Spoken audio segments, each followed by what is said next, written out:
Here's the story of a bunch of podcasts who were bringing Cubby content to the world. All of them did their own show.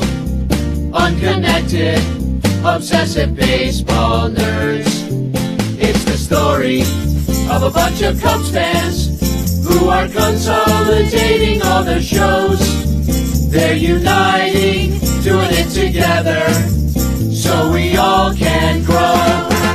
Cup of Cubby Blues combining with Sunranto, baseball rabbit hole and Cubs PS Plus. With Cubs fun and breaks behind the ivy, they're all teaming up to be the Bleacher Bunch, the Bleacher Bunch. We love the Cubs, that's the way we became the Bleacher Bunch.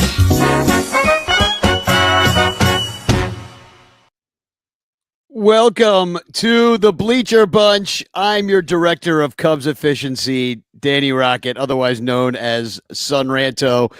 We've got an all-star cast, a lineup, if you will, being baseball. Got Mike Waller from Cubs PS Plus, Sarah Sanchez from Cup of Cubby Blue and Bleed Cubby Blue, and Cubes Fan Cotton, the author of the Bleacher Bum Bible book. And it is opening night part 2, as they say in sequel land. And anyway, this is the Bleacher Bunch, brought to you by the Fans First Network. Shows brought to you by our Patreon supporters. There's 102 of you. One of you is going to win the Patreon prize of the month tonight, which is an In the Clutch t-shirt. Look, I'm wearing one. It's my opening day Dookie, Green Day Dookie shirt. That is available, I believe, on the In the Clutch site. You can buy that. Anybody else wearing an In the Clutch shirt, or what are you guys dressed as tonight? I've got the custom obvious shirt. Are you ready? I'm ready. You ready? I'm ready. Here we go. Here. Well, can I do my Mike Waller impression? Yeah. Are you ready? I'm ready. Here we go. It's pretty good. Pretty right? good. Not bad. No, I'm rocking the away Ron Santo jersey because we are away, and we're still looking for a third baseman apparently. So we got 17 of them. We'll get to that later in the show. Sarah, exactly. We have a whole bunch of them. Sarah's muted for some reason. Yeah, we can't hear you, Sarah. I'm not muted anymore. We're not looking for a third baseman. What are you talking about? Matt Shaw has played 2 games. You need to calm down. I'm wearing it's a Cubs like cropped sweatshirt situation that I like very much, and it's just like the good, normal Cubs logo. I'm not wearing anything. What? You're in the spirit. I'm in the spirit. Hey, Danny, can you share this to Blue Sky so I can share it on Blue Sky? Because I feel like we should kick off opening day in America on the best social network. Yeah. And Sarah, I think you misunderstood me. It's not that you and I are looking for a third baseman. It's that the Cubs still just won't they just won't commit to his Matt Shaw. I mean, I don't know what to tell you. Like that they had a choice between Cam Smith or Matt Shaw. They opted for Matt Shaw. Matt Shaw is our third baseman. He is going to play third base almost every day.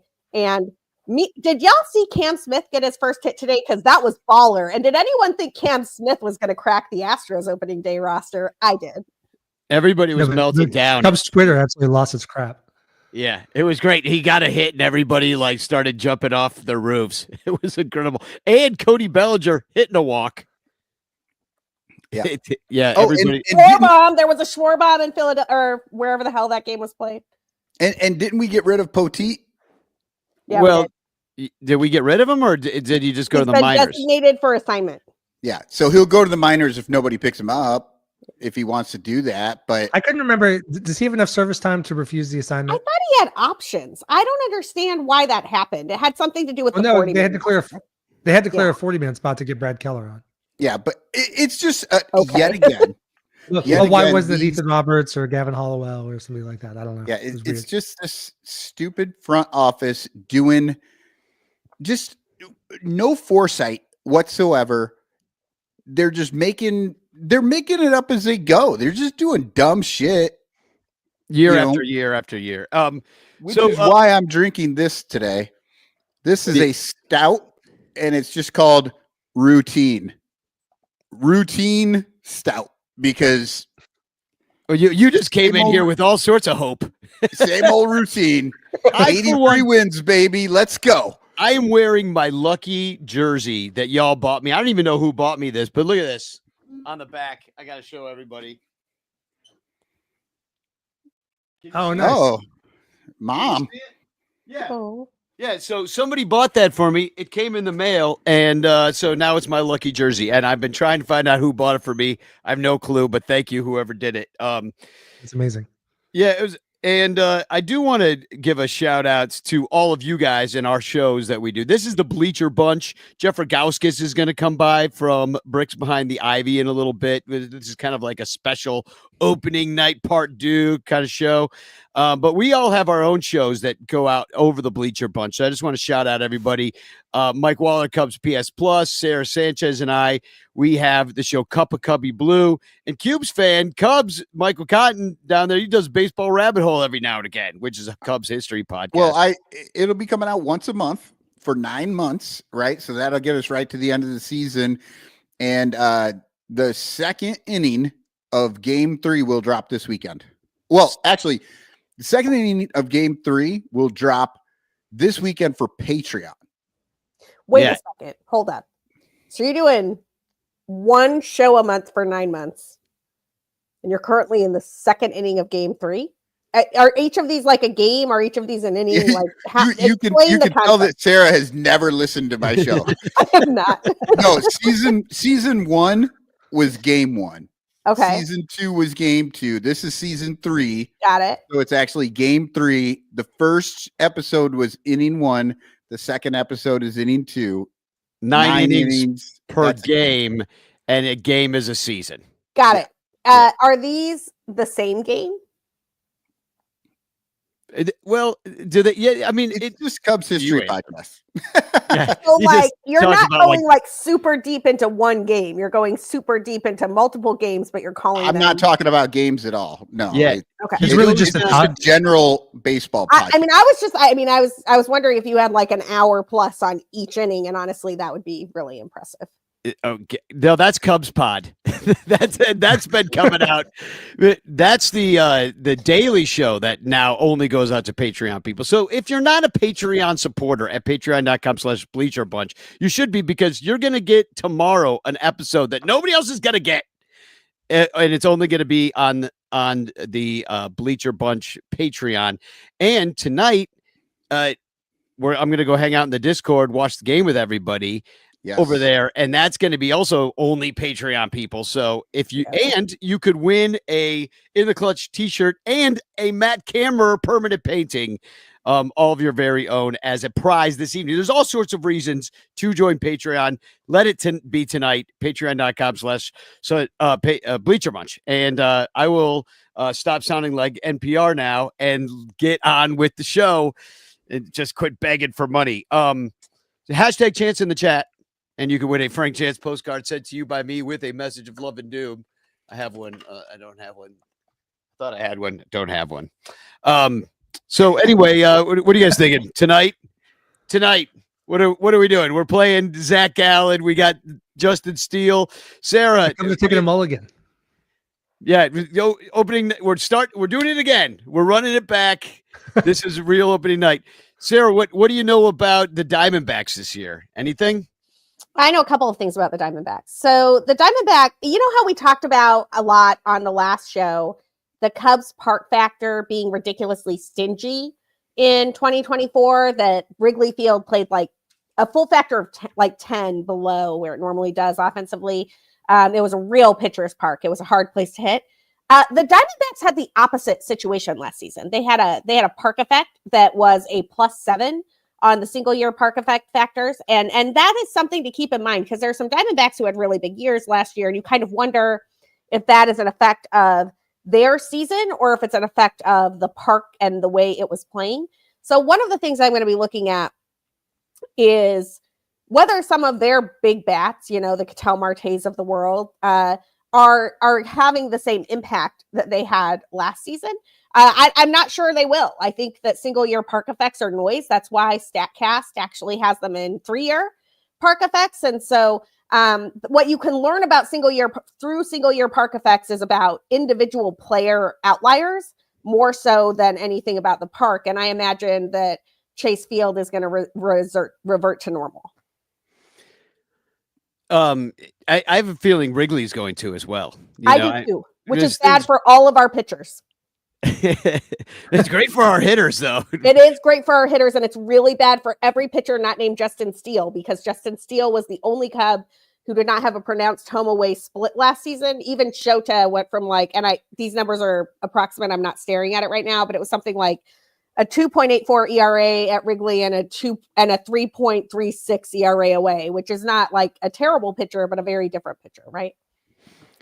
Well, I can give you one stat, though. The Cubs always suck when they play in Arizona. That is a fact known to God and man. Mike, what were you going to say? I was going to say, I expect the pitching to step back some this year, partly because of the park factor. I was shocked at how bad Wrigley played last year for offense. And it's like that in the first couple months, March, April, maybe even into May sometimes. But to get that all through the summer like we did last year was crazy. But that's also, I'm just hoping that because I think this offense is better, I'm hoping that more than offsets the pitching. I think the bullpen's better, so we'll see. But I'm a little bit concerned about the starting pitching for sure. Cotton, do you think the offense in the bullpen is better? I think that the paper players seem to be better, but I don't know what the real players are going to do. Let me put up the bullpen just for example. On paper they look pretty good. They look like a better team by a few wins than they did last year. The problem is, you can have all the right parts, but if you use them incorrectly, then it's not going to matter all that much, and last year I remember being very excited about that team. Is anybody else concerned that that our lefty is Steel Bar and that's it? Last year we went in there with a righty lefty split guy that we traded in Mark Leiter Jr. And this year we're like, what happened to Brandon Hughes? Did he get sent down? He's gone, right? He's not with the big club, right? It's just Steel Bar time. I think he got assigned to them. I think he's still with the organization. I think he's just in the minor league, still rehabbing, basically. He came and saw Bleacher bump band. That's why I'm his biggest fan. I'm like, keep him. We only need one pitcher that's good against lefties. That's the rule. The same thing they did last year. Sarah, you're shaking your head. You're saying this is a missed opportunity to make your team better. This is Jed Hoyering, man. Like, lefties cost money and Jed doesn't want to spend it. So it's like, he's like, I'm just going to go get a guy with some splits. It's fine. It's whatever. I think the offense is really good. I look at that lineup. I don't understand why they insist on platooning Michael Busch, even though, yes, Justin Turner is slightly better against lefties, or was in his age 39 season. Lord knows what he'll be in his age 40 season. But touche salesman, he was like 8% better against lefties than like Michael Busch last year. He will whatever. I think you would want your young 20s first baseman of the future to learn how to hit against lefties, but that's just me. Especially when he did last year. Right. He was fine. He was good. Yeah. It's not like you're talking about a guy who had a 60-something WRC plus against lefties. He had a 104, and Justin Turner has a 112 or 116 or something. Yeah. It's like shrug emoji, let Michael Busch play. But the lineup top to bottom is actually pretty solid. The biggest question mark for me offensively is at catcher, where I'm not sure I really believe in the offensive skills of either Miguel Amaya or Carson Kelly. I think those are mirages. I could be wrong. I know Miguel Amaya was pretty good in August and September last year. Looked like a Babbitt-filled mirage to me. I didn't buy the whole he changed his leg kick and now he can hit thing. But they only told you about it on every broadcast. Everyone. How could you not believe it? Just like they told me Yan Gomes was the pitcher whisperer, which I didn't believe that either. I think I was right. But the outfield is good. Pete Crow. One of the big question marks for me is, who is Pete Crow Armstrong? Is Pete Crow Armstrong a glove first center fielder with some speed who gets on base at a 300 clip and steals 50 bags while providing Gold Glove defense. That's interesting and cool and fun. If PCA can hit 260 and get on base at a 330 clip and steal 70 bags while providing Gold Glove defense, now we're talking about an all-star. And that is a really big question mark for me. Is he a Sneech without a star on there, or is he a Sneech with a star on there? That's what we're waiting to find out. Well, maybe Danny, you wanted to talk about. Well, maybe Jeff Candid Cubs Rogowskis has the answer to that question. I don't know if he's ready to come on yet. He seems to be getting ready. I don't want to bring him. Oh, he's giving the thumbs up. Jeff, welcome to your own show. This is the Bleacher Bunch. And now, do you have an answer to Michael's question, which is PCA, does he have a star on there? Is he a star-bellied Sneech, or is he the other kind? Oh, that's what it is. Star-bellied Sneech. Is he a star-headed Sneech? You're muted. All star-headed Sneech. You're muted, so you got to put $1 in the swear jar if you talk when you're muted. Yeah, he's still talking when he's muted. No, we got no audio on you, Jeff. That's weird. Yeah, we got no audio. Okay. Danny, what I was going to ask you, though, and people are saying it in the chat, they're talking about the steel bar, and you brought that up. So I did. Yeah, no, you brought up the whole teal bar being the only lefty. And so I wanted to know, like, I mean, how is it possible that Jed he makes these guys go lefty righty no matter what, he platoons no matter what, like he doesn't care who the actual player is. If it's a left-handed pitcher, he won't put a left-handed hitter out there. Why does that guy not believe that we need more lefties to do that to other teams? They cost money, Michael. Left-handed relievers cost money. We're not interested in spending money. I'm with you. I break it even, baby.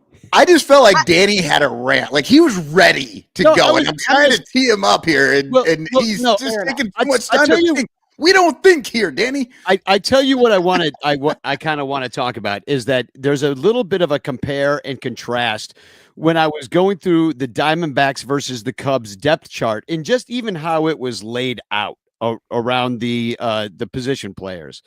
So if you look at like the Diamondbacks, you know, here's your outfields, you know, it's kind of laid out. Here's your infield, like it fits on one page. Okay. That's all I want to even show you. Like it just looks very kind of common. Here's your outfielders. Here's your depth. Here's your infielders. Here's your depth. Now it all fits on one page. When you do the Cubs, like catcher and first base catcher through second base takes up a page. Shortstop and third base takes up a whole page because all these, and you have your IL guys on there like Brujan, he's starting this season on the IL, but like Turner plays multiple positions. You have 3 backup shortstops. I guess it's good, but like you have a team, and here's your outfield, just like through and through. You've got 4 DHs that could be in there that they even list. You know, it's the way the Cubs are built, and the only thing that because I was screenshotting this. Yeah, I mean, that's just the way the Cubs are built. You have a bunch of guys that can do a lot of different things. Gage Workman can play multiple positions. Vidal Brujan can play multiple positions. You got a bunch of Ben Zobrist, but is it a jack of all trades, master of none situation? Hold on. I wanted to hear what hold on. Mike likes this. There are 0 Ben Zobrist on this team. 0. Well, Ben or Zobrist, nope. Ben Zobrist had a 7-WAR season as a utility guy, which makes him one of the most elite utility players in the history of baseball. That was a crooked number WAR magician for all of his career. And the crooked number I'm talking about is not a 2 or a 3. That man was elite, will be in a Hall of Fame conversation someday just because of the weird nature of his role and who he was and what he did. And truly, to pretend that Vidal Brujan or Gage Workman or any of these guys that's going to put up like 4 WAR in their entire playing career, if they are very, very lucky, is Ben Zobrist is wrong. Mike, you said you liked it. You like the way that the Cubs are constructed with their. I do. I mean, I think off the charts. Last year's bench was so bad that I agree that there's not one of these guys that is Ben Zobrist. Gage Workman looks like him, so I'm hoping someday he'll play like him. But hey, but look at how much the Cubs lost last year because Nico Horner, Dansby Swanson continued to play every day through injuries, through big injuries, both had off-season surgery. They need downtime. Dansby needs to probably sit every 10 or 12 games. I talked about it on the Cubs PS Plus I'm going to release tonight. And the fact that they have, if Dansby gets hurt, Nico can slide over. Gage Workman can play shortstop. Maybe Birdie could fill in. Like, if the bench performs at all, they should be much better able to weather storms. And the fact that they have guys that can play infield and outfield, you don't want to see those infielders playing a ton of outfield, but if you get caught, somebody's hurt down for a couple days, not on the injured list, and you just need a guy to go out there. I mean, I'd rather have this than the bench they had last year. So I agree. I like the bench. I'm just like, I just take issue with the Zobrist comp because I'm like, people think utility and they're like, utility guy, Zobrist. I'm like, no, Zobrist is like the most elite utility guy. I get that they're not as good as him. Let's pare that expectation down to say, I don't even know, man. Who's let's let Workman get his first major league at bat first. Why is Workman not playing at all? Birdie over Workman. I get that Birdie was fine, but come on, man. You always need a guy that doesn't play. And it's the Cub way. I think Jeff Candid Cubs Rogowskis from the Bricks Behind the Ivy show has figured out his audio situation. I have. Yeah, hey, sound great. How about that? Happy opening day. What are you wearing? What are you wearing? Man, I'm wearing very sexy underwear, and I know we didn't want to know about that. Wow, you went a little too deep. Yeah, it's fine. It's unlike Jed Hoyer, I do like to look at every nook and cranny of a roster. But this is my Bricks Behind the Ivy sweatshirt, my favorite Cubs logo in the hat, and I have my lucky charm, which is Lucky Charms. So literal Lucky Charms. Yeah. Well, can I bring up something that I don't even know if this is a real quote, but it seemed like something he'd say, so I'm going to bring it up anyway. We could talk about it. But this is Chief Cub tweeted this out. Jed Hoyer said, and this could have been from last year too, because it's the same damn shit. It could be from any year that Jed Hoyer, yeah, even when he was with the Padres, probably. I feel like for us, we don't have a lot of margin for error. We need guys to improve. We need to stay healthy. We need to play clean baseball. I think that the way this team is built, we have a really good defensive team. We should run the bases well. We need to do all those things really well. We don't have the ability to sort of muddle through and just show up and make the postseason. We have to have a really good season to do that. It's a real quote. Why did they speak out loud? Who was responsible for assembling this crew of players, Jed? I am curious. Yeah, I like I don't know how this team is constructed, as if he didn't do it. It just happened. I woke up and this was the roster, and they told me to manage. It was crazy, man. That they auto picked that shit for me. Yeah, I mean, I'm not going to sit here and I'm not going to defend everything that Jed Hoyer's done, but I think that there is a component to some of this offseason that was budget restrictive. I mean, we're sitting here on opening day and we get one last shot at the Cody Bellinger deal in which Cody Petit gets DFA'd. It was really the only return in that deal. And we were supposed to get a bunch of money that was supposed to be used for flexibility. And we're still sitting under $200 million with plenty of room to add players. And I remember that. I remember that when all the podcasts were talking about how they were going to spend the Bellinger. Yeah, I was one of them. I was not mine. That's like, you know what? Like, if we're using that first luxury tax, like, this really does help. And yeah, it did. It would, if that's what their intent was. But I've been around long enough. I've been around long enough to remember that when they got Craig Counsell, that was a clear message to everyone. They were going to go for it. Yep. And then there was like those small voices of like, what if we start operating like the Brewers? And everyone's like, nah, that's not going to happen. Well, can we talk for a second just even about like how the Cubs are kind of stacked up this year overall? I'm putting up the starting rotation because we don't even have a number 4. I mean, we don't know who it is anyway because we have 5 number 4s. Yeah, we got a bunch of number 2s is what we got. We have 2 number 2s. Yeah, and 2 number 2s. A bunch of number 4s and 5s. And they all throw with their left hand. Well, half of them do. But yeah, Matthew, we're still like, this is weird, right? We're TBD on Sunday already. I'm like, actually, I looked into this and I think I have an answer. So Arizona was an incredible team against lefties last year. And so I think the question mark is, do you throw Ben Brown against Arizona and give him a slightly softer landing, or do you let the lefty face off against Arizona? Yeah, I think that you're correct. That was the first thing that I thought of as well. Was, you'd like Steele, Imanaga are guaranteed in this series, but if you lose those two games and a team that teed off for lefties last year, I would slot Brown in, and I think it's going to be results driven. So that was my first inkling as well. Is like, you're not going to throw Boyd in there and give them one more Christmas card, and then walk into Oakland 1-5. That's if you go to Oakland, there's no game. I'm sorry, we are walking into Sacramento. Sorry, Sacramento. Yeah, I was going to say. Put some respect on Sacramento's game. The Cubs will go to Oakland, though. Like, that's how this offseason is going. They'll be sitting there waiting for the game. And they're like, where's the other team?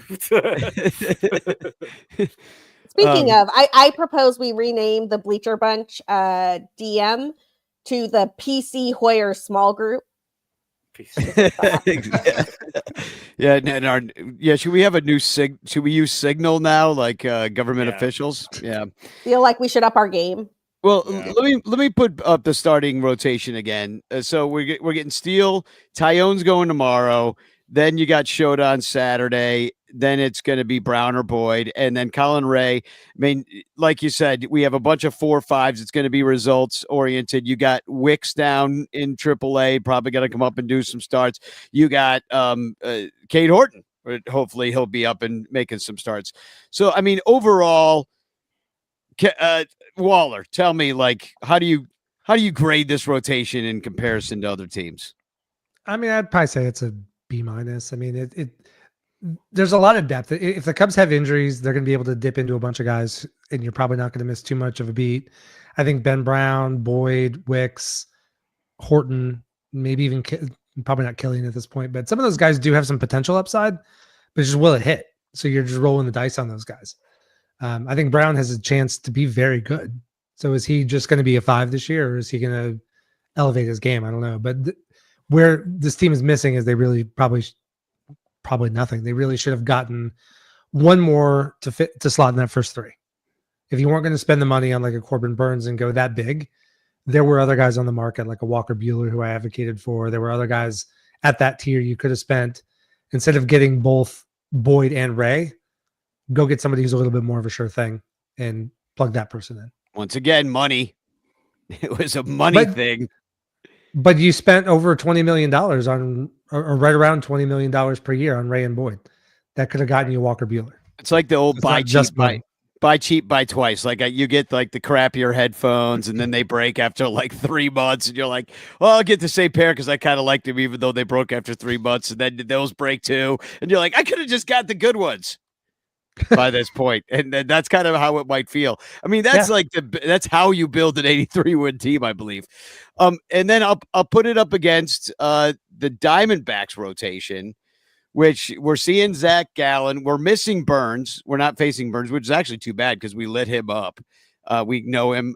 We're facing Merrill Kelly tomorrow. Then we're also facing Eduardo Rodriguez, and actually, I think it's switched. I think we're facing PFAT, and then Eduardo Rodriguez, and then Ryan Nelson, who we're not going to face. But so, any thoughts here besides that they're better than they were last year? I feel like the Cubs have done well against PFAT.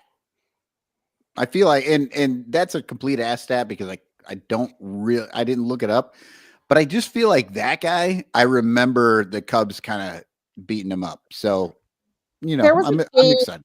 There was a game in his rookie year where Brandon Pfaadt was really struggling with giving up home runs on high but not high enough fastballs, where the Cubs hit a handful of dingers and some really hard contact against him. They have not done that since, and he got a lot better after that. So I'm not sure how much of that was just like rookie year Brandon Pfaadt versus the Cubs that year. versus what he does now. He's got 2.13 career ERA in 25 innings versus the Cubs, and the only start he gave up runs was his one in the rookie year, and he gave up 3 home runs. Like this. Okay, so I am remembering something correctly. I'm just blocking out all the rest of it. It was just a long time ago that you're remembering. If I'm not mistaken, he's a heavy sinker baller, which the Cubs offense has struggled mightily against sinker ballers because of a lot of the approach to some of the guys that they had is that uppercut swing to elevate the ball, which is a lot of the majors, and they tend to hit the ball on the ground, and they also don't have a ton of power hitters that are going to be able to do that. So when you're missing the slug, this is a guy that will dominate you. And that is, I like as an outsider, the Diamondbacks rotation has 2 Cy Young candidates at the top. Like they're extremely top heavy, and I think they have enough depth. So like if you're I always like to compare teams on what they would look like in the playoffs. And to me, that's my biggest concern about this Cubs team is who starts game 3. Like right now, I'm fighting over who's the least. The terrible. Same guy started in game 3 at the start of this season. That is nowhere near guaranteed. All right, I like what he brings to the table, and like I'm gonna bring this up. I bring this up all the time now. Like if you're gonna spend $14 million this year, they've spread the money creatively with Ray and Boyd, but you could have potentially kept Kyle Hendricks for $2 million and then gone after a higher dollar pitcher to then push down this rotation, and Ben Brown starts the year in AAA and forces the hand. I think we're having a completely different conversation, which was my expectation going into this offseason. The fact that they did not adequately replace a Kyle Hendricks type pitcher, and then we're still having these questions of how are they covering innings? Like Matt Boyd is 73 innings last year. Colin Ray threw 100, like I think it was 120 or 140 out of the bullpen / starting. Like there's just not enough inning coverage. And I keep hearing about the Cubs' depth, the rotation depth, which like I agree is there, but I see them absolutely needing it soon. Like where not a worst case scenario, like TBD on Sunday. To that point, Jeff, when you look at the innings pitched, Ben Brown, Jordan Wicks, Cade Horton, and Matthew Boyd all pitched under 100 innings last year. Yeah. So the idea that any of those guys are going to go, I mean, we're probably talking about innings caps of 120, 130. I mean, that'll get you through a chunk of the season, but that means times where you're going to go 6-man rotation. You're going to put somebody on the IL to get them some rest. I guess that's a question. Bullpen days.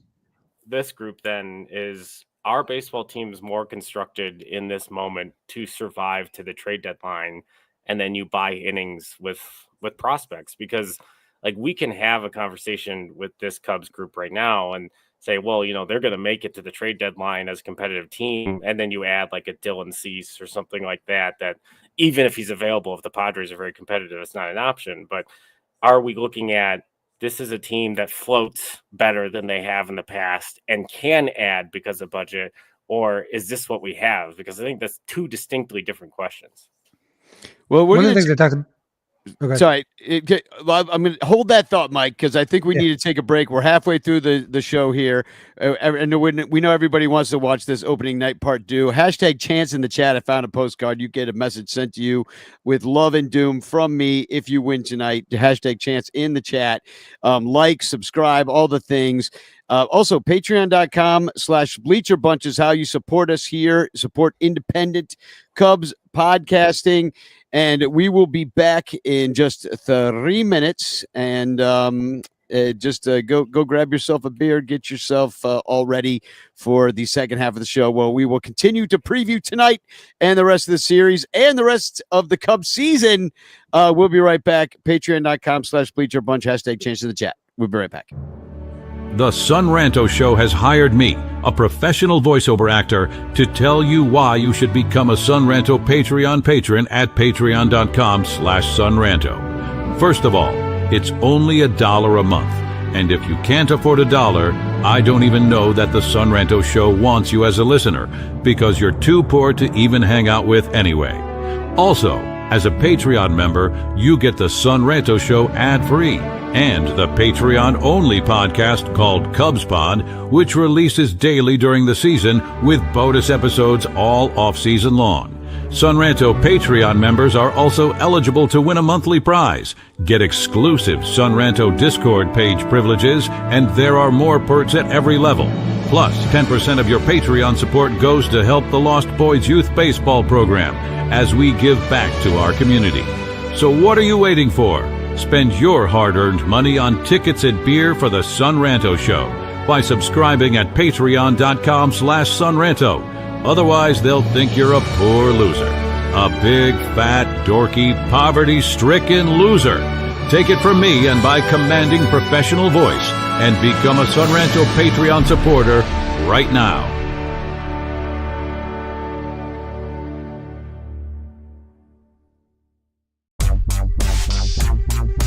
If you like the Cubs a bunch, buy your t-shirts from In the Clutch. We've got all the best styles for you. Dansby, Saya, Morel too. Clark Fly in his double U. Cody Bellinger smoking deuce. Vintage shirts from days of old. Patrick Wisdom and Nico. You'll look sharp wearing your stroll. 10% off with the code SONRANTO. SONRANTO. InTheClutch.com is your store for the most fun baseball shirts on the planet. Don't forget to use promo code SUNRANTO to knock a couple bucks off your purchase. Stack or die, we need more cups. Get it all at In The Clutch. Cause if you like the Cubs a bunch, buy t-shirts from In The Clutch. Get it all at In The Clutch.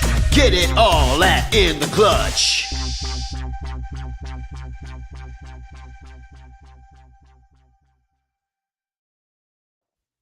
Welcome back to the Bleacher Bunch. Hashtag chance in the chat to win a Frank Chance postcard sent to you by me with a message of love and doom.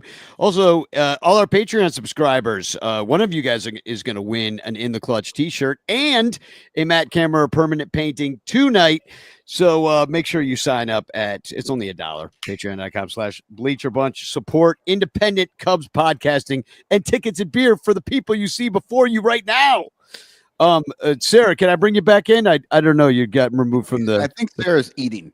Oh, she's eating. All right. We'll let her eat real quick, and she can bring herself back in. All right. Let's bring up the lineups for tonight, and let's get to a little bit of a preview of an actual baseball game. It's been a long time coming before we had stateside baseball, and here's the Cubs lineup: Happ, Tucker, Suzuki, Bush, Swanson, Horner, PCA, Matt Shaw, and then Miguel Amaya. Rogowskis, what are you thinking? Yeah, this is a tough matchup for the Cubs. Zach Gallen has traditionally been very good for them, 2.60 career ERA in 34 innings versus the Cubs. Last year, through a 5-inning shutout, had walked a bunch of guys. The Cubs were really patient versus him, but yeah, I think that the Cubs are going to have to, look at some pitches and hope that Kyle Tucker can, raise the quality of all the guys in this group. I love Kyle Tucker in the 2-hole. I think that's the new modern analytics way of looking at getting a guy the most at bats. Yeah, I know. And I love him in my 2-hole, especially like underwear commenter. I'm really just riding the pine on the dirty joke say, but yeah, I love him hitting in that spot. The same concerns I had this offseason with needing extra bats still exists as, I think the lineup drops off pretty hardcore after the first 3. Dansby Swanson without a core injury, I think is going to be significantly better. Looks like he's hitting the ball with a little more authority. And, the hope is PCA takes another step and then we're not having the same types of questions. But yeah, it's Justin Steele didn't bring a lot of hope for folks in his last spring starts and his start in Tokyo. Honestly, him staying healthy in April this year would be such a huge improvement over last year. But yeah, this is a really tough place for the Cubs traditionally to play. And this is a really tough starter to start your season in, like not much different than starting for Shohei Ohtani. And it's a tough draw in April for the Cubs. Like this could be a really tough month. Well, Zach Gallen the year before in 2023? That's a little bit of a different Cubs team, but they also won 83 games, if you don't recall. But that Zach Gallen, when the Cubs really needed a victory down the stretch, if you remember I don't know if we got swept by the Diamondbacks, I believe, in 2023 down the stretch, and Zach Gallen shut us out. I think we lost 6-7, something like that. Yeah. 6 of 7. Bad. Yeah. But Zach Gallen had a complete game shutout in which he gave up 3 hits and struck out 9 in that September. So, talk about tough. And anything, Cotton, would you switch any of these guys in the lineup, like in the order, the batting order? Or do you Happ, Tucker, Suzuki, Bush, Swanson, Horner, PCA, Shaw, Amaya? Would you switch anybody around? Not really. I mean, it's game 1, right? I mean, it's technically game 3, but it's game 1, and you got to put them out there. Obviously, I've been very vocal. I like Happ at the top. And outside of that, I mean, what are you going to do with the other guys? It looks okay to me. Horner, we don't know exactly where he's at. Maybe you flip-flop him and Swanson, but and I don't know that Bush is your 4 guy, but who else is your 4 guy, right? So this looks fine to me. I mean, there's anybody does anything stick out to anybody and say, hey, I really don't like that, Bush is the 4 guy, or that, PCA is, batting 7th or whatever? I don't like the one thing I'd throw out a 4 guy, but only because they should have somebody else. Right. Yeah. But Casey at the bat. But with this lineup, I think Bush is fine there. Yeah. We should get Bryce Harper, put him 4. Mike, who would you switch out? I will say I don't mind this lineup. I don't have a major problem. I understand wanting to get PCA more bats, and that makes sense. I also kind of really liked him in the 9 slot. Yeah, like a second leadoff hitter kind of thing. But he could be after the Cubs go 1-2-3 and 1-2-3 to start the game, and you hit the 3rd inning, and he's the leadoff. I don't know. That's something they can play with, but I love all the positivity on opening day, part 2. I'm just saying what could not happen. A positive podcast. Yeah, you know what though? The podcast for all the happiness and the fluffy bunnies, where you need to go to Bleacher Nation for happy podcast. I don't know. They've been pretty dark too. Yeah, Jeff, people having trouble these days keeping their head above water, I think. Yeah, Jeff, I'm glad you brought this up though, because I'm feeling a little bit down, and I should be happier. Because it's opening day, and I am happy about baseball, but it is kind of hard with this team. There's a lot I think to be positive about with this team.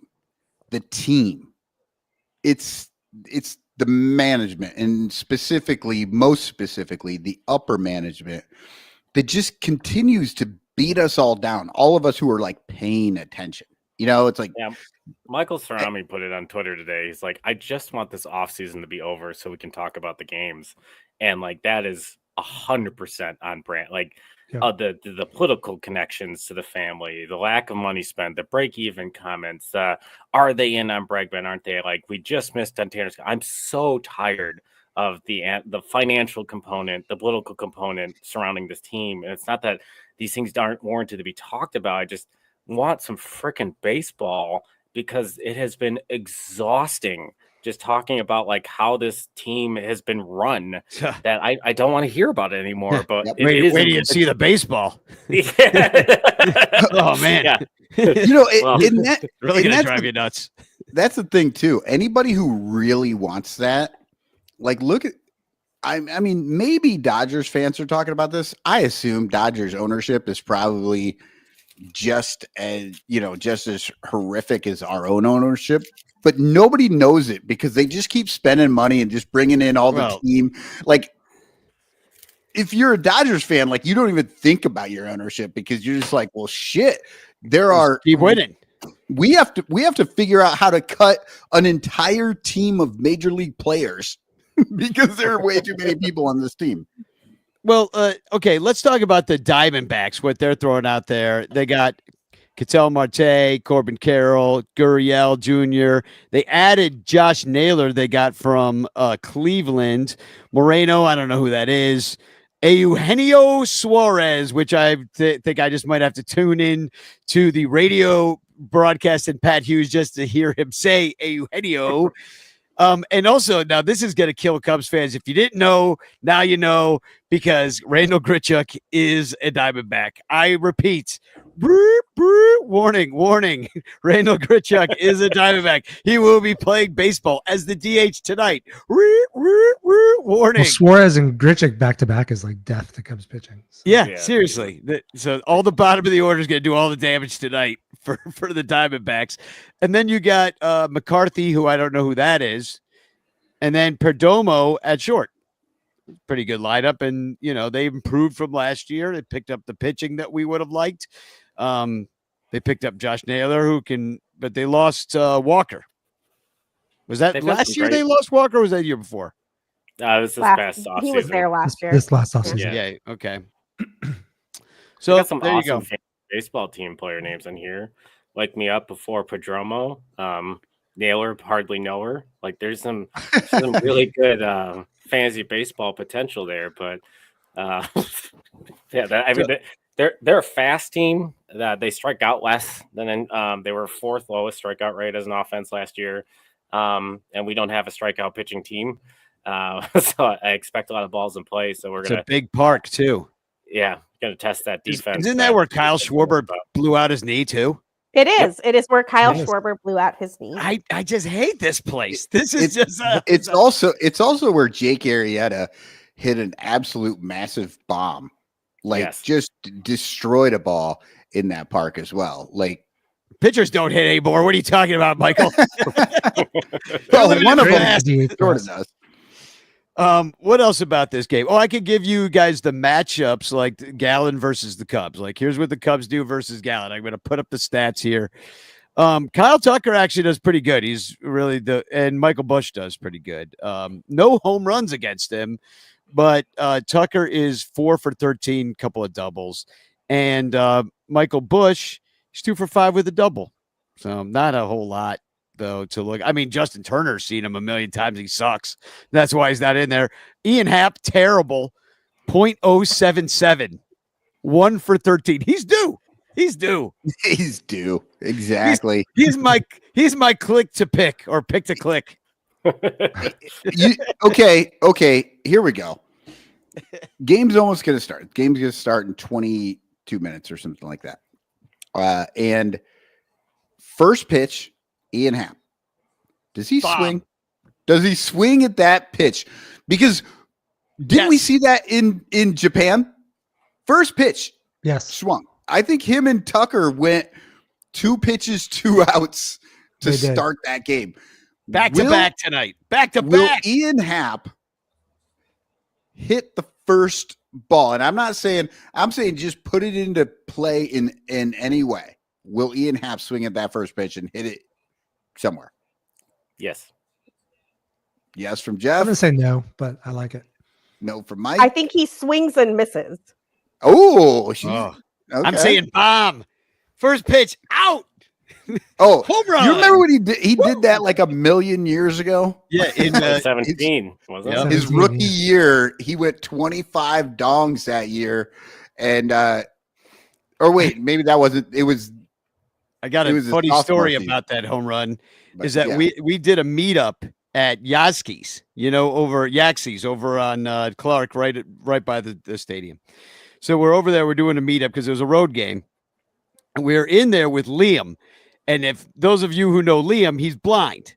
So he's listening to the game on his transistor radio, and he's got it in his ear. And we're all watching the TV. Well, Liam is a good 8 seconds ahead of everybody watching the TV. So all of a sudden, old Liam is in the background going, yeah, he's jumping around. We're like, what the hell's wrong with Liam? It's like he had heard it already and he had no idea. Then all of a sudden we saw it on TV. So we were all distracted and pretty much missed Ian Happ hitting that home run because we were looking at Liam and seeing if it was okay. So that routinely happens to me on my couch because I hear the ballpark when it erupts.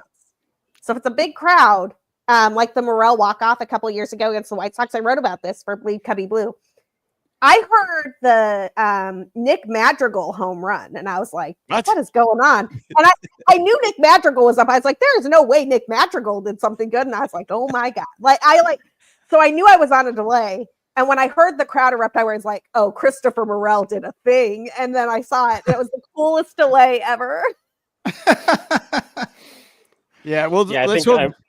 For the Go ahead, swinging, I feel like when the guy is trying to get sharp, when you're trying to like settle into a game, a guy like Zach Gallen, you're gonna expect a lot of fastballs early in the game.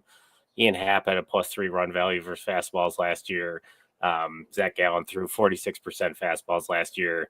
Like, I'm going swing. Like the stats are showing swing in my brain right now, and like. I think if you're gonna take pitches for Gallen, you better be pretty freaking confident, because if he gets settled in, like we're looking at, performances of old 9 innings and shut down baseball. Like you can't let this guy get comfortable. So I think they're gonna be extremely aggressive. You're going swing, but are you going contact? Like Sarah says, Yes, swing and miss. I'm going ground out. You're going ground out. I'm still going the negative route. I was like swing if he hits it, but at the ground. Yeah, I'm going pop fly. I'm going pop fly middle outfield. Like with Willie Mays Hayes push-ups afterwards, or like. Well, let me give you what Justin Steele does versus the D-bags. So Kettle, is it Kettle? Cattell Mart, it's one of those names that I've heard mispronounced so much that now I question the way you say it. Like Kamala Harris. Yeah, I've heard it mispronounced so much I question myself. I know Harris is fucked up. Like, I have no idea. Haris. Hey, Haris. I don't know what I'm doing. Harris. Yeah. Yeah. 2 R's. Pronounce both R's. Hararis. No, they're silent R's. It's Hayes. Yeah. Do it in Spanish and really roll the hell out of it. Harris. So we got Marte. I'm just gonna call it Marte. He's 3 for 13, and that's who's seen him the most, with a walk. Only struck out 1 time.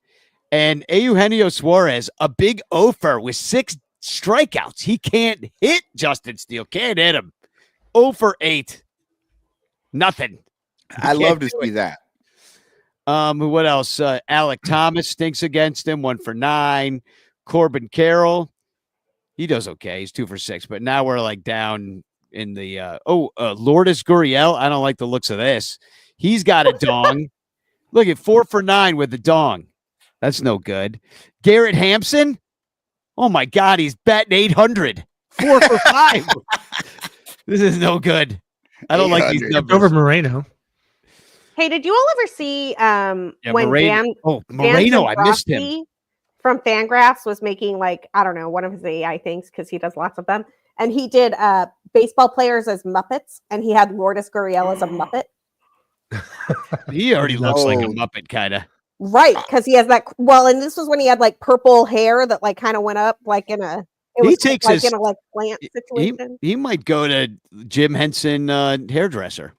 was one reason I was super excited about the Turner signing, because they used to do stuff with Animal from the Muppets with him in LA, and I'm a huge Muppets guy. Proposed to my wife at the Muppet movie. Like, I freaking love the Muppets. If we can get Animal at Wrigley Field, I'm there. Sign me up. Like, bring the old guys, have them in the press box and yell. You just jumped 10 points in my book. I am a huge Muppet guy. I freaking love the Muppets too. And IFG actually did an amazing Muppets thing, and I think I still have it. I'm going to try and load it. Try to find it. She did an amazing Muppets thing 2 years ago. I might have it too. Players that look like Muppets. I think I can find it here, Danny. I do want to. Moreno's numbers, though. I missed those, Mike. I mean, he's batting 875. You don't see that. Importantly, he's a really, really good defensive catcher. He manages the run game really well. That's one fear I have for this series, is that Miguel Amaya really needs to take a step up in managing the run game, which is why, Carson Kelly's here. But that this team is going to run. They're going to run a lot. And Amaya is going to be busy if they're letting guys on. And Moreno's got a cannon back there. So PCA's got his work cut out. Not saying that he's going to be the issue, but yeah, they could steal some runs off of Steele by just literally stealing a bunch of bases. And that's would be my only issue with Amaya in there tonight. But you need the offense. And Excuse me. So, she might be allergic to bullshit. Like, it's like it's just I mean. I felt that was a huge component this offseason was the Cubs need to get a defensive-minded catcher who could control the run game, because if you look at Pittsburgh and you look at Cincinnati and Milwaukee, they all steal a ton of bases. And like if you're going to lose a lot of games giving up an extra 90 feet after everyone reaches base. So that's a huge factor for this season. Hey, Jeff, I totally agree with you on Amaya and the stolen base situation. It's something I've thought about a lot this offseason. My concern is I don't think Carson Kelly's that much better. Like he's not. Like he's slightly better. Neither of these catchers is good with the run game. They're hidden. They must they're definitely not Cubs, and they haven't been for years. Like that's the issue, and a lot of it too is like there's the release towards the plate. The Cubs pitchers aren't doing any favors here. There's a lot of just the way that they do pitching. They teach pitching for the Chicago Cubs. They do have longer windups. They do have longer releases, and like that is when you combine that with the number of fly ball pitchers on this staff, and you don't have strikeout stuff like that. That is terrifying. You can't manage a run game. You're giving up a lot of fly ball contact, which you're then expecting for that not to be tortured to you by the BABIP gods, and you haven't addressed with back end high end velocity and strikeouts. These aren't the ways that modern pitching staffs are built. So those are my fears and how the house of cards falls apart. Look, I totally agree with this, and I just want to say, I'm not trying to be that girl, but I am going to be that girl for just 1 second. You know who is a better defensive catcher than both Miguel Amaya and Carson Kelly? Hold on, I might know this. Yeah, I think you know too. I'm going to say Wilson Contreras. Boom. He's the first baseman now, though. Yeah, as I say, the first baseman. Bring back Yachty. Bring back Yachty while you're at it. I mean, Yachty might help. A manager. Well, Michael, you did find these Muppets. We only have 12 minutes before this game starts, so we got to start wrapping this sucker up because I know how we are. We'll run fast through this because none of these you guys are gonna love the team. Yeah, you're gonna love this though. We got Cody Bellinger and Janice. This is amazing. Like, no way, man. There's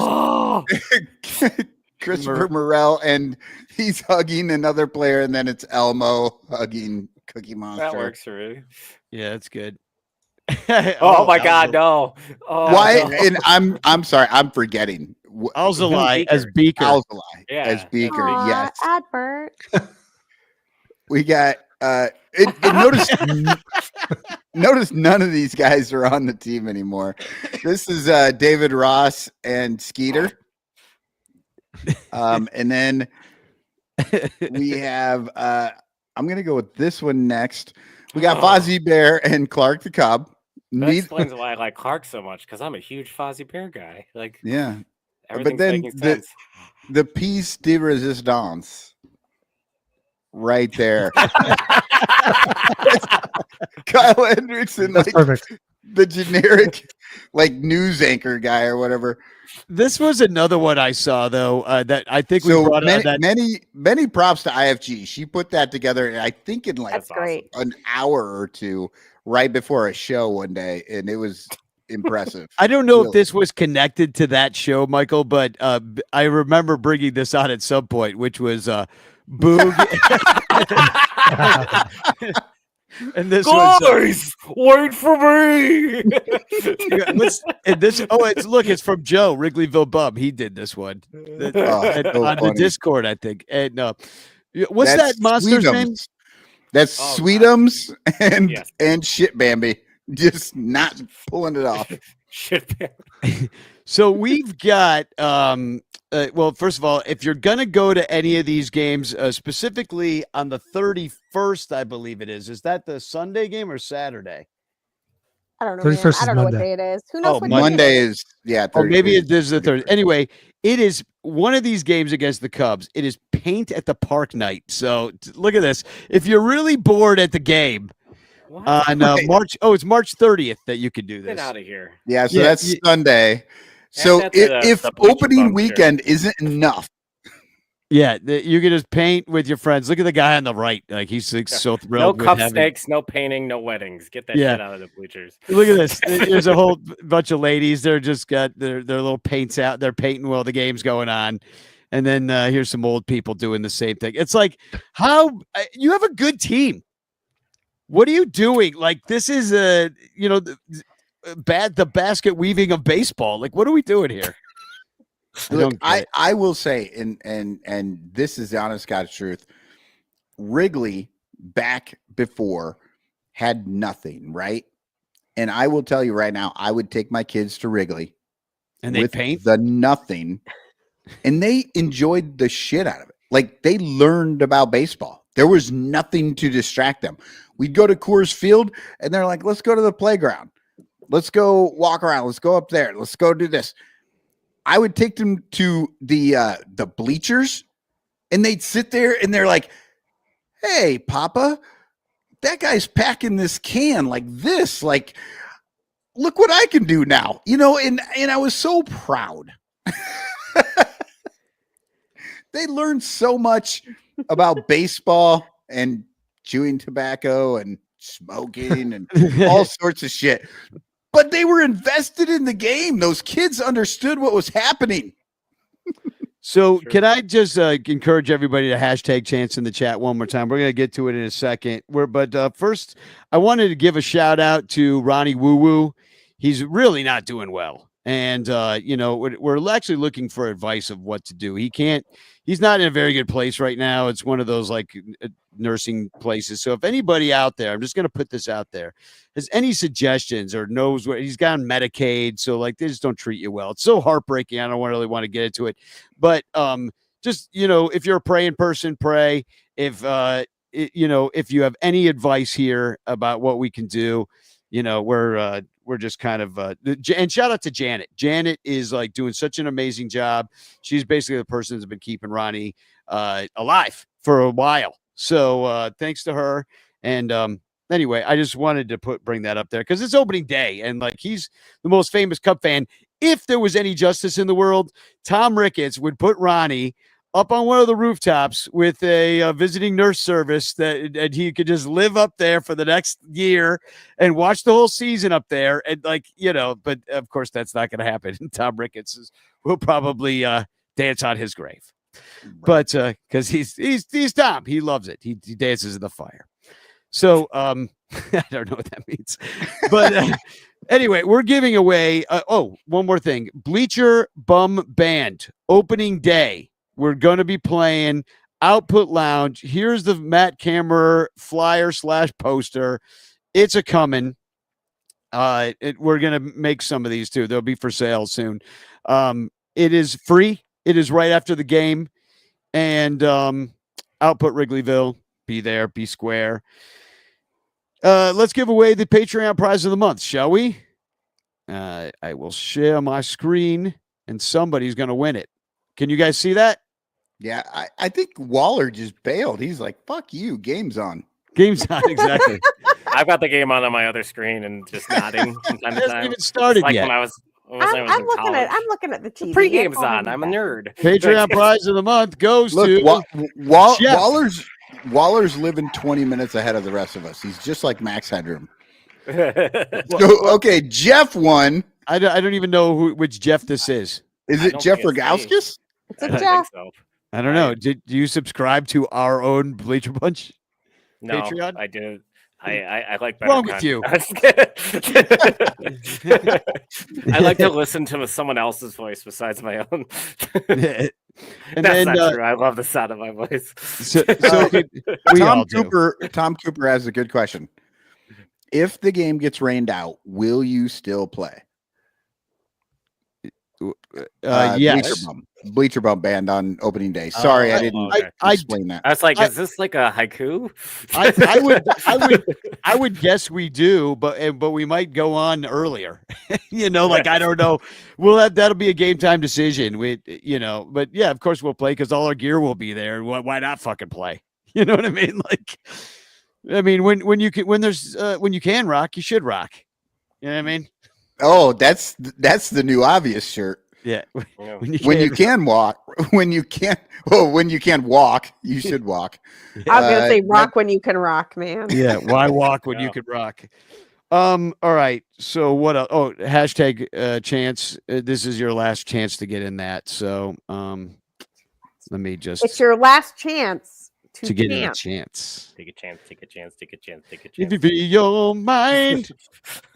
We figured out how to sign off the show yet, or while we're figuring out this chance situation, I just want everybody to know with my second to last pick in my very last draft of the season, I took Cam Smith because fuck you, Jed Hoyer. Is that the name of your team? And the winner, it's me. It's me. First I win. Congratulations to Michael Cotton. There are no prizes. We're always the winners. And I never gave the disclaimer that employees of the Bleacher Bunch are not eligible to win the prize. We don't have to abide by. Oh, those no. FCC I rules. think the disclaimer you forgot was that employees of the Bleacher Bunch don't actually ever get paid. So send me a fucking letter, man. Exactly. You know what? You're getting 100% raise for that comment. Yeah, exactly. I thought it would be funny. Look at this letter. I thought it would be funny. I put in the hashtag chance and I said, yeah, I've never got a damn letter. Like Danny needs right here. I'll send you a letter. I wrote this. And I won. Suck it, Bill Sugas. He's fucking waiting. He's sitting at home. He's just like, fucking never win. I tried it one time, Bill. What are you doing? 100%. Well, I'm retiring. I'm like, I'm the greatest pitcher that ever lived. Anthony Rizzo. Anthony Rizzo. Yeah. Strike out So- one guy. Go home. I'm going to show up in the Discord, watch some of this game with y'all. That's what I'm going to do. But if you want to join our Discord, you have to join on Patreon, patreon.com/BleacherBunch. David Elliott says Cotton has won more times than me. I don't know. But plug your shit. Mike Wall, you got a new show coming out. You said in the I morning. recorded this afternoon. I'll get it out tonight, probably while I'm watching this game and hanging on Discord. And you got Cubs pod in the morning too, right? And didn't you say you're taking that, or was that Cotton? Yeah, maybe more like early afternoon, but yeah, I got it tomorrow. So if you don't want to listen to me, wait one more day before you subscribe. Yeah, and that's a Patreon only show. It's Cubs pod. If you don't know what it is, it's we just tell you what happened in the game. It's like very simple. Like we realized nobody was just doing that. Everybody's giving their opinions. And we're like, what if we just said what happened? And then we ended up giving sometimes we give an opinion. I never do. Ever. Sometimes we get pissy. little bit. It's a good show. Sarah, what are you up to? What are you watching this game? You're sitting at home? I'm sitting at home. I'm gonna hit my vape pen as soon as this is over. I'm watching this game. I work on my BCB After Dark for tonight. I need some song suggestions. So if you have a great song suggestion, hit me up on Twitter or Blue Sky, as the case may be. What type of song? Yeah. Anything not jazz or blues. So Josh's purview for BCB After Dark is jazz and blues. Mine is everything else like indie rock. Oh, you're just in general. Whatever. This is a song you should listen to. Yeah, so the way BCB After Dark works, and Michael, it's clear that you've never read it. Is that you have a Sarah and I fucking do not care for each other's work at all. I've read it, but explain it to me like I haven't. You have an overarching theme that sort of embarks on a question like, will Nico Horner be ready by opening day, or should Porter Hodge close for the Cubs, or whatever? But in the middle part, in the very middle part, you do kind of a riff on a song or a movie or something like that. And so, you know what? You sold me. I had no idea there was music in this BCB After Dark thing. Yeah. I'm in. It's pretty good. I like it, but I'm kind of tapped out at the moment on thinking of the song I would like. So if you have a good one, let me know. Vampire Weekend. Sarah and I need to just get together. No, Michael, we are good friends, by the way. Like that was just, it was too perfect because he did that to me an hour ago. And I was like, it's sitting right there. I'm so glad you said it. Get together. And I had to swing. And She's we're ready. going to be sitting on the couch. She's going to have her headphones in, listening to my podcast, and I'm going to have my iPad open, just reading all her Everything she ever wrote. Yeah. Cubby Blue shit. Yeah. Painting your eyes on your eyelids, asleep. It's your eyelids. And Jeff, what are you up to? You said you're going to live stream tonight, right? Are you going to keep I was streaming? thinking about it. Yeah, I can. I was going to hop into the BBTI studio and just watch along for those who want to join in and yell at me while I yell at the TV. And yeah, I've got a Cardinals preview that came out this week with Jeremy over from Prospects 1500. Been promoting the Cubs preview I did with Cole Wright. And first pitch to Ian Happ, fastball, check swing, did not swing. All right, he tried to swing. Right. That was what happened. Check swing, did not swing. I was so close, man. Yeah. That's, ooh, God. Ian Happ was listening to us earlier, and he's like, "Fucking guys." Yeah, I feel like I have been robbed. I have personally been robbed. Yep. Robo-ups now. But yeah, I've got those, and then I put out a cool video today that my kids wanted to make with me on just how opening day to me always makes me think of my family and why I'm a Cubs fan. So my kids hopped on and talked about their favorite things about baseball, which my son talked about Pokemon. So it went well. There are balls in Pokemon. Now we just need to find the bases. Pokeballs. Yeah. What are you doing, Cotton? Well, this weekend, if you're a Patreon supporter, you will get the second inning of the third game of Baseball Rabbit Hole. The rest of you will get it some other time. And I will be on the Discord with Danny later watching this game. If you want to hang out with Danny and me and anyone else, jump in there. We'll be having a good time watching and chatting. Cool. All right. Well, there's the show. I normally also I wrote a book. Oh yeah, it's on Amazon. You have to search Bleacher Bum Bible Book. You completely have to write Bleacher Bum Bible Book, or it will not come up. They do not fucking care to give me any leeway. You've already sold a copy. I sold one, and I believe Bill was supposed to get it today. I was hoping he'd be on here and that maybe he had. I was thinking we should do like a versus show. Like every time you're on a show, you bring out a verse. Thinking that too. Yeah. It's but not tonight. Nope. What happened? Oh, fly out. Kyle Tucker flied out. Yeah. Ian Happ was called out on strikes. Yeah. Kyle Tucker flew out and did Mike get a chance to say what he's up to? Or yeah, he said you got PS. Yeah, he was the first one to go. It's just so long ago because everybody's. I'm glad I started wrapping overly this up verbose. Remember, I started wrapping this up about 20 minutes ago, if you recall. Well, I think it was 8 minutes ago, but touche, salesman. Yeah, I know. Still, all right. Well, I'm going to play the opening day song. People like it, and you could listen to it. It's on all the streaming services, on Spotify and all those places that you can listen to music. And this is a song I wrote called Opening Day, and it seems like a pretty appropriate day to play it, even though it's opening day part 2. So we don't know how to sign off the Bleacher Bunch show, so we're just going to wave and say bye. I'm going to start with bunching out. Why We're can't we bunching just out. say Spagog? Oh, throw it away. We can You say still want to Spagog. go with Spagog? I like I Spagog. have a It's dangerous legacy. question. What does that stand for? I don't know. It's Go Cubs backwards. Have you never met David Kaplan? I have actually several times. Weirdly enough, he used to Ask broadcast him. Alpha Game. Then the next time you see him, ask him what it means. I don't think he Spagog, I don't know man. how I am. Dude. I just like Bring back, make Spagog great again. Here it is. Boocog! Or Go Cubs backwards. what the hell? Oh boy. Classic. I'm with you, Sarah. Don't mess with shit that works, right? Oh, man. Oh, Seiya Suzuki reaches out an error. And on that note, it's opening day. Bye, Spagog. It's opening day. Time to start again. It's opening day. It's the season when we turn the lights back on.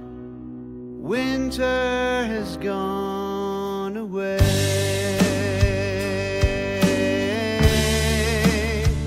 It's opening day.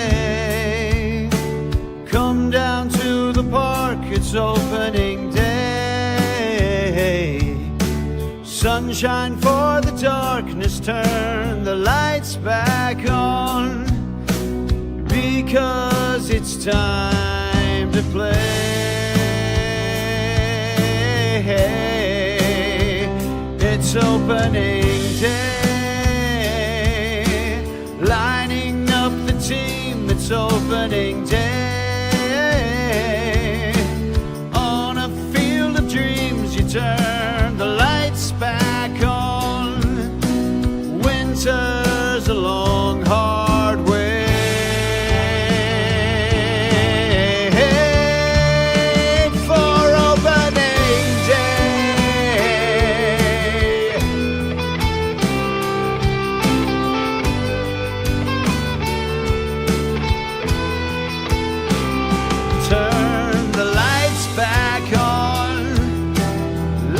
Back on. Winter's a long, hard way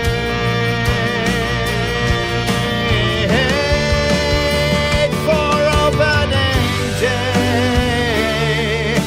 Summer in the sun, it's opening day. Come out, everyone, and turn the lights back on. We are all in first place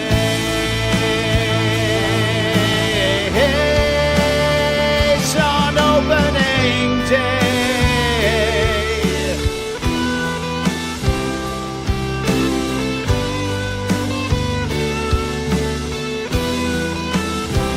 You turn the lights back on, lights back on. Winter's long, hard